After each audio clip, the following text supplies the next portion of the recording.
Ayun guys, welcome back to the channel. So, nandito tayo ngayon sa may Kabuyaw, no? Ito sa loob mismo ng Kabuyaw to. Ang tawag dito ay Cubs. Ayan, Kabuyaw Institute of Technology. Actually ito guys, extension to ng pamantasan ng pamantasan ng Kabuyaw. Kasi kanina inatid ko yung anak ko dito dito siya nagkaklase. So itong lugar na to mas kilala sa pangalan na or tawag na Cubs, no? Kasi nandito yung Cubs Gymnasium, Cubs ito mga aquatic sports, Cubs Clubhouse. So ito yung pinaka entrance. Alright. Actually nag-message na ako sa anak ko 4:30 daw ang labas. Bagong Kabuyaw. Ang ganda ano pala yan? Classroom pala yan Kasi may lumabas na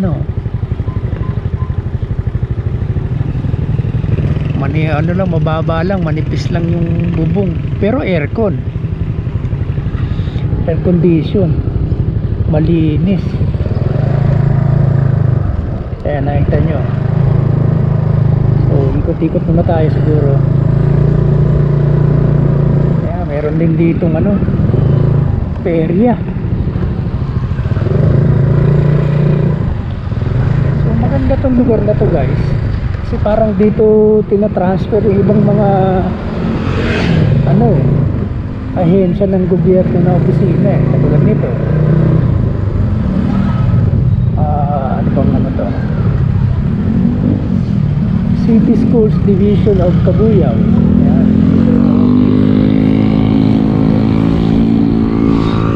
Ayan guys, Cubs Gymnasium, multi-sports hall.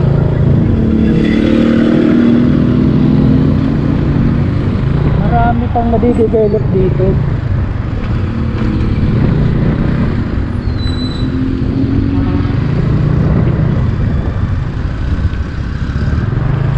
Cubs Gymnasium 2,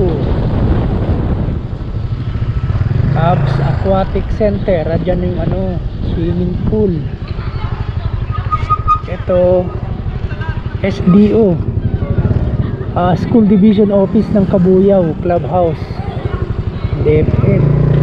Actually dito sa banda dito guys, yan, papasok dyan. Dine-develop pa banda dun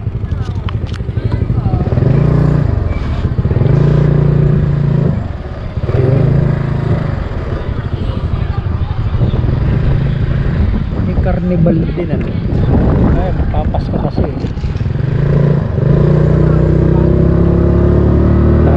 baka nandun na naghihintay.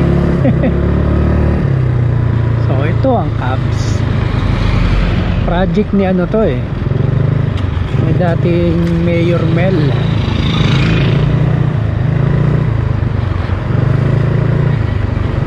Maganda rin ang daan, malapad.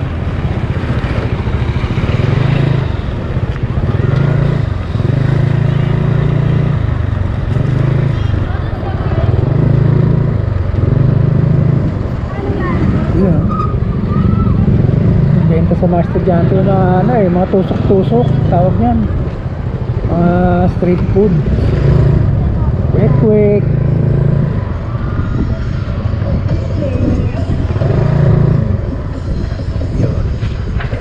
Tayo na lang tayo dito. Yun may mga kainan din sa gilid.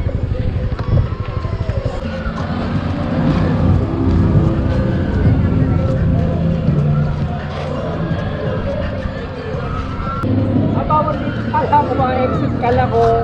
Entrance lang to. Okay.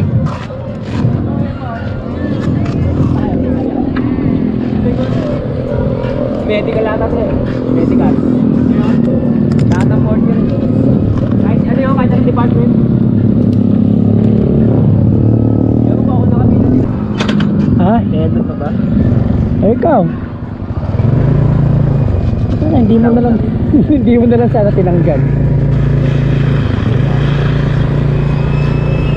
Oh, may nag-i-start na yung ano. Pero ano kasi yung Opening ng yung parang grand opening ng Mr. Garden. Yung mga tayo. ito.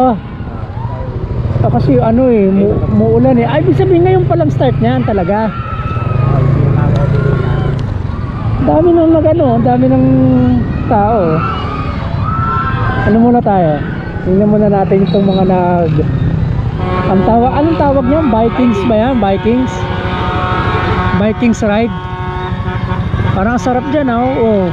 You know. Taas nga rin eh. Ito ang tawag nito, roller coaster. Paikot ng Caterpillar, no? Viking siya pero naikot. Ito ang exciting. Hindi, yung isa frisbee. Ano siya, ganyan din pero umiikot yung upuan. Ayaw, nandun. Mas nakakahilo yun.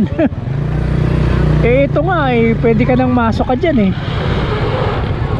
Magkano entrance? Ha? 50. Tapos iba pa yung mga rides. Hindi, yung ride 50. Entrance dyan.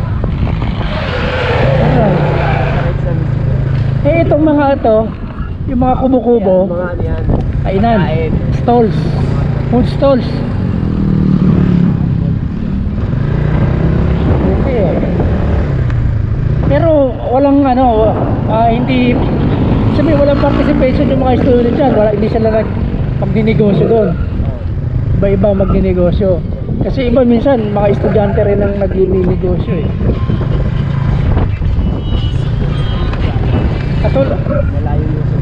Katulad sa amin, pagka may mga paperya doon, minsan yung mga food stalls doon, ang namumuhunan yung mga estudyante rin. Mga project nila. Ito, di-develop pa to, no? So siyempre, negosyo yan eh. Kailangan paunahan. May bayad din yan. Usually may bayad yan, parang may band yan. Tapos refundable yun kapag pagka kukunin mo na yung kita. O kasi siyempre gagamit ka ng kuryente dyan eh, diba? O magbabayad ka o kuryentehan ka ng gobyerno eh.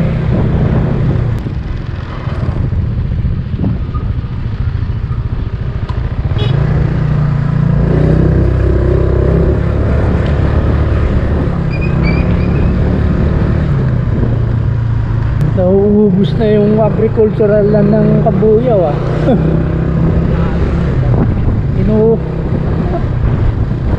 Ito nga city na may agricultural land pa eh. O tingnan mo yan oh. Subdivision na naman yan. Subdivision nga yan, pati lalagyan ng lupa. Oo, pinapatag yan tapos talagyan ng mga drainage. Problema niyan, nasisira itong daan kasi yung mga heavy equipment, yung mga mixer dadaan dito, eh ang bibigat nun.